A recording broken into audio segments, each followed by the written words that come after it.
दोस्तों, आप लोगों को अपना अधिकार मालूम नहीं है, इसीलिए एनबीएफसीज वाले आप लोगों को इतना परेशान कर रहे हैं। अगर आप लोग सही तरीके का जानकारी आप लोगों को पता होगा, आप लोगों का अधिकार अगर आप लोगों को पता होगा, तो आप लोगों को कोई भी एनबीएफसी बोलिए या फिर कोई भी इंसान आप लोगों को परेशान नहीं कर सकता। इसलिए आज आप लोगों के लिए कुछ ऐसा इन्फॉर्मेशन शेयर करने वाला हूं जो कि आप लोगों को जानना जरूरी है। ऐसा इन्फॉर्मेशन आप लोगों को देने वाला हूं जो कि आरबीआई की तरफ से ये है और कुछ नियम है जो कि कानूनी तौर पे नियम है। अगर आप लोग लोन का डिफॉल्ट हो जाते हो तो यहां पर कंपनी आप लोगों के पास से पैसा वसूल नहीं सकता, और वो भी लीगल तरीके से। जी हाँ दोस्तों, आज इस वीडियो में आप लोगों को कुछ ऐसा ही इंफॉर्मेशन देने वाला हूं, तो वीडियो पूरा एंड तक वॉच करें बिना स्किप किए हुए। अगर आप लोग नए हो, अभी तक सब्सक्राइब बटन प्रेस नहीं किया, तो सभी से मैं रिक्वेस्ट कर रहा हूं कि सब्सक्राइब बटन प्रेस करके बेल आइकन को जरूर जरूर प्रेस करें। इससे क्या होगा, जो भी लोन रिगार्डिंग इंफॉर्मेशन आप लोगों के साथ शेयर करूंगा इंस्टेंटली आपको नोटिफिकेशन में मिल जाएगा।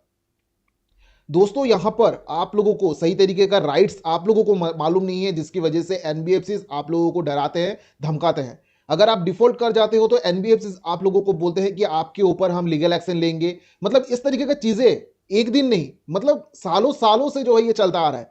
जब से ये लोन देने का जो सिलसिला शुरू शुरू हुआ था, पॉपुलर जो जब से ये एनबीएफसी होना चालू हुआ था कोविड के टाइम से, तब से ये चीजें होता जा रहा है। अब मानो 2020 से बहुत सारे ऐसे लोग हैं जो कि 2020 से लोन लिया है, अभी तक पेमेंट नहीं कर पाया, लेकिन अभी भी एनबीएफसी आप लोगों को डरा रहे हैं, धमका रहे हैं, लीगल एक्शन के नाम पे आप लोगों को धमकी दे रहे हैं। और बहुत सारे ऐसे लोग मुझे एसएमएस, कमेंट्स या फिर मेल के थ्रू कांटेक्ट कर रहे हैं और बोल रहे हैं कि इस तरीके का जो भी है लीगल एक्शन के लिए बोला जा रहा है, लीगल एक्शन ले लेगा, 2-3 साल हो चुका है। तो आज आप लोगों को बताने वाला हूं कि 2-3 साल अगर हो गया है तो आप लोगों को आरबीआई की तरफ से बोलिए या फिर कानूनी तौर तरीकों से बोलिए, कोई भी रिकवरी एजेंट्स, कोई भी एनबीएफसी अपना पैसा आप लोगों से वसूल कर नहीं सकता। अब इसके पीछे का रीजन क्या है? देखिए, सबसे मेन रीजन क्या है आप लोगों को बता दूं, लिमिटेशन एक्ट 1963। अभी ये जो एक्ट ये है क्या, लिमिटेशन एक्ट है क्या?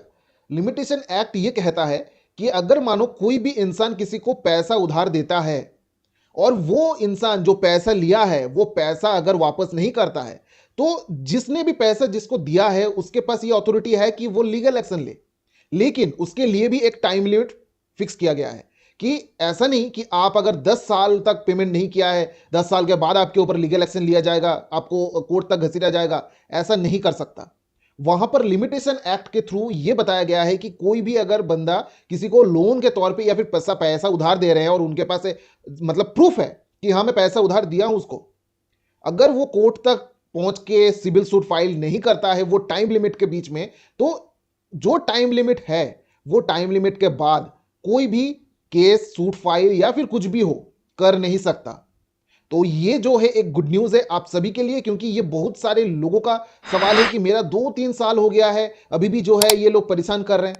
परेशान वो कर सकता है वो अपने तौर तरीकों से, लेकिन 2-3 साल अगर हो जाता है, 3 साल आप लोगों को वेट करना होगा। मैं आप लोगों को बता रहा हूं, 2-3 साल नहीं, 3 साल आप लोगों को वेट करना होगा, क्योंकि लिमिटेशन एक्ट के तहत 3 साल अगर हो जाता है तो उसके बाद रिकवरी एजेंट्स, एनबीएफसीज अब आप लोगों को कोई भी कानूनी तौर तरीकों से परेशान नहीं कर सकता।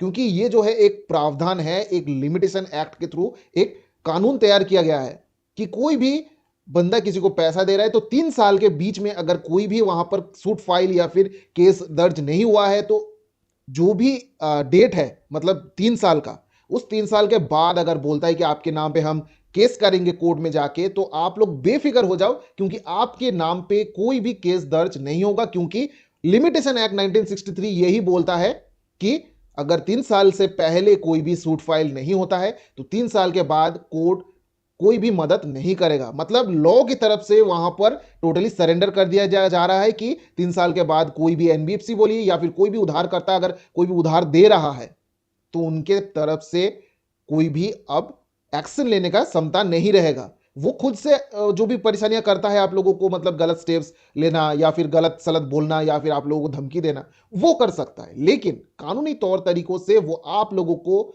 और मतलब डरा नहीं सकता। जिस तरीके से डरा रही कि आपके नाम पे हम लीगल एक्शन लेंगे, लीगल वर्ड ही अब यूज नहीं कर सकता।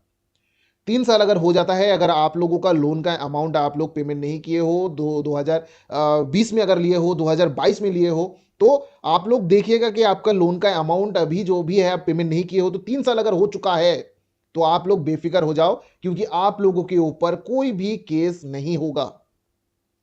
जी हाँ दोस्तों, यहाँ पर यही न्यूज़ आप लोगों को देने के लिए वीडियो बनाया, ताकि सभी को मालूम होना चाहिए कि हाँ, ये इस तरीके का जो भी लॉ है, क्योंकि सभी को मालूम नहीं होता है। सभी को लगेगा कि भाई 2-3 साल बाद भी आप लोगों को परेशान कर रहा है। लॉ के मतलब लीगल नोटिस के ऊपर जो है आप लोगों को धमकी दे रहा है। तो यहाँ पर लीगल नोटिस तो छोड़िए, लीगल वर्ड ही यूज़ नहीं कर सकता।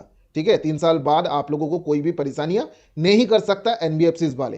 तो ये लिमिटेशन एक्ट 1963 के ऊपर जो भी है आप लोगों को मैंने इन्फॉर्मेशन प्रोवाइड किया है। अगर वीडियो अच्छा लगा है तो लाइक करें, दोस्तों के साथ भी शेयर करें, ताकि लोगों को भी पता चले इस तरीके का कोई भी लिमिटेशन एक्ट्स के नाम पे कोई भी एक्ट है, और इसका जो भी मतलब क्या है उसका डिटेल्स, वो भी वीडियो देखने के बाद सब उन सभी को जो है पता चल जाएगा। तो तब तक के लिए चलते रहो भाई, टेक केयर, जय हिंद, जय भारत दोस्तों।